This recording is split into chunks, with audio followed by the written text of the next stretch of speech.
Hello भाऊजी, हा वहिनी. माझ्या नवऱ्याला दारू कोणी पाजली? नाही नाही, तुमचा नवरा काय लहान लिकरू आहे का? त्याच्या हाताला धरून आम्ही नेऊन दारू पाजायला. हा, तुम्ही लागला सांगाय दारू कुण्या पाजली? अहो ते रात्री तुमच्या सोबतच आलं होतं म्हणून मी म्हणते त्यांना दारू कोणी नाही पाजली. नाही, सोबत आलं म्हणजे ते काय बारकं पोर आहे का? बाळू त्यातलं पोर आहे ते. त्याला सांगावं लागतं का दारू पी म्हणून? अहो सांगावं लागत नाही, पण पाजणारा किती शाना नाही म्हणायचा. ना, पाजणार आहे का बरं? म्हणजे पदर पैसे घाला ते घाला आहे घाला, आणि वरून आणखीन तुम्ही आमच्याकडे येताय दारू कोण्या पाजली का पाजली? नाही, तुमच्या नवऱ्यानं जिंदगीत कधी 5 रुपये दारू पाजली कोणाला? हा, नवरा 1 पट आणि बायको 10 पट.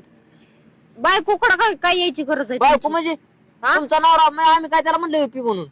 अरे मोर बाटले दिसले कचाकच हाताने गालाचं घेऊन भरून पितोय, आणि तुम्ही लागला सांगायला. पण तुम्ही दारूच पाजायची नव्हती ना, माझ्या आवाज- नवऱ्याला का पाजली? आव त्यो काय दूध पेता बादशाह आहे व्हय?